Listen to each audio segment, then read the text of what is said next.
AFC yang membuat publik Asia kecewa, kini sepertinya tak bisa lagi dipandang sebagai organisasi yang benar-benar baik. Terlalu banyak kong kali kong terutama dari orang kawasan Timur Tengah membuat publik merasa kalau AFC ini perlu dirombak total. Ya gimana enggak, manajemen yang terbilang masih ruwet nyatanya tampak dari pernyataan Sekjen AFC Datuk Winsor John soal komplain yang diajukan PSSI. Menyebut Federasi Tanah Air belum mengirim aduan, sampai-sampai meminta PSSI segera memberi klarifikasi soal keluhan yang dirasakan. Ini jelas membuktikan kalau federasi sekelas AFC kayaknya belum pecus untuk menerima kritikan anggotanya. Padahal, guna melancarkan protes soal kontroversi pada laga Bahrain versus Indonesia, PSSI sampai menyatakan telah 3 kali berkorespondensi baik dengan AFC maupun FIFA. Anggota Komite Eksekutif PSSI Arya Sinulinga menjelaskan bahwa surat pertama dilayangkan sesaat setelah pertandingan di Stadion Rival Bahrain. Sehari kemudian pada 11 Oktober, PSSI kembali berkirim surat ke FIFA dengan tembusan AFC dan kembali mengirim pemberitahuan pada 12 Oktober. Pada surat yang kedua pertanggal 11 Oktober, PSSI mengirimkan surat kepada FIFA dengan 2 poin utama yang mempermasalahkan penambahan waktu injury time dan asal wasit yang memimpin laga Bahrain versus Indonesia. Ya, seperti yang kita tahu, wasit Ahmed Alkaf berkebangsaan Oman yang jelas masih satu wilayah dengan Bahrain di kawasan Asia Barat. Dan yang perlu digarisbawahi, PSSI melayangkan seluruh surat sesuai dengan prosedural dan semua dilakukan untuk jadikan pelajaran dan tentu harapan agar AFC bisa berbenah di internalnya.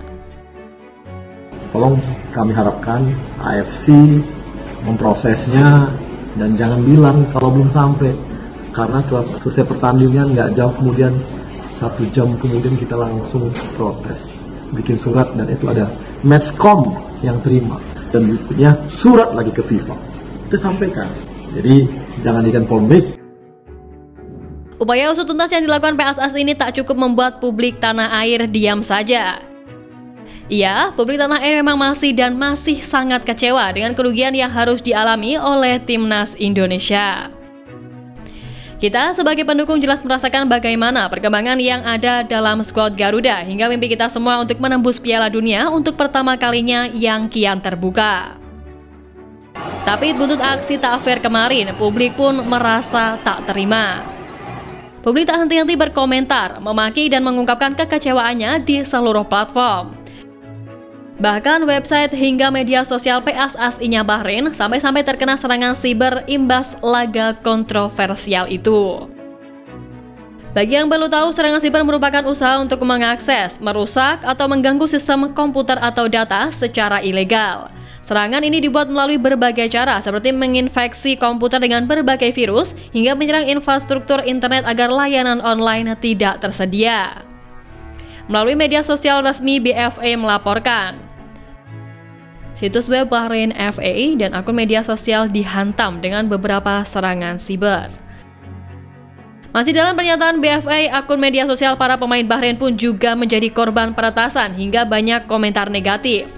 Bukan hanya itu, para karyawan BFA juga mendapatkan sejumlah serangan siber imbas dari hasil imbang kontroversial kontra timnas Indonesia.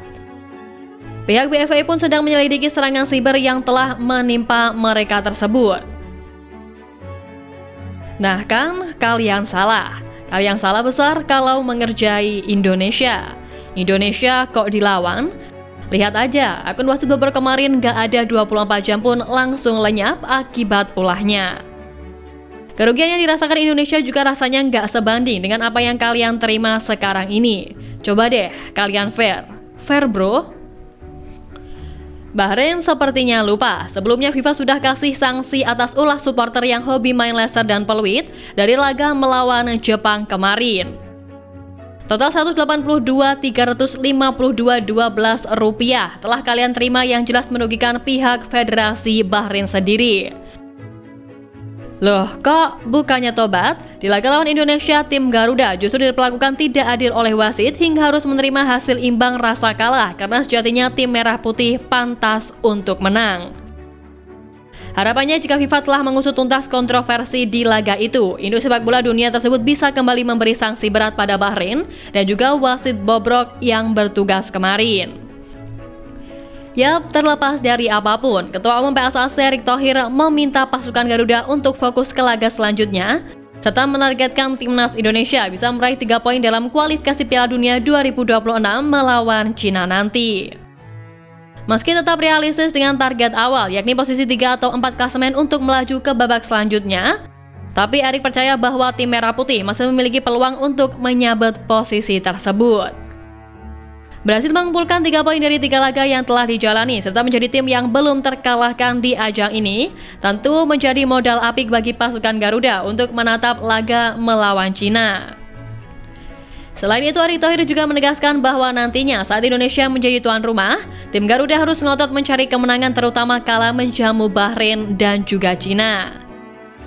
Walau menjadi tim yang tak diunggulkan, tapi JISS dan kawan-kawan sejauh ini selalu menampilkan permainan yang luar biasa dan pasti bisa lebih ditingkatkan dari waktu ke waktu.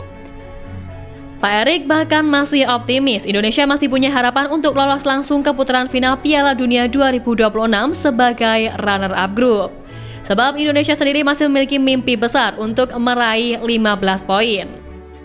Ketua PSSI itu juga mengapresiasi para pemain timnas Indonesia yang sudah berjuang melawan Bahrain kemarin meski harus menerima skor imbang. Menjajaki ajang kelas dunia, pastinya seluruh elemen timnas Indonesia bakal memberikan apapun semaksimal mungkin demi mewujudkan mimpi kita semua. PSSI juga terus bermanuver untuk menambah kekuatan pasukan Garuda jelang mengarungi laga-laga berat berikutnya. Ya, yang terbaru, kehadiran pemain top yaitu Kevin Dykes diharapkan mampu menambah kedalaman squad untuk menatap ajang melawan tim kuat Asia seperti Jepang dan Arab Saudi nanti. Dikabarkan pula nama-nama seperti Mauro Ziltra, Miliano Jonathan hingga Chairo Redewald akan ikut merapat ke timnas menyusul rekan-rekannya. Maka dari itu, biarlah apapun yang terjadi kemarin berlalu. Sebab timnas kita akan menjadi monster Asia di masa mendatang tanpa mempedulikan mafia-mafia kejam di luar sana.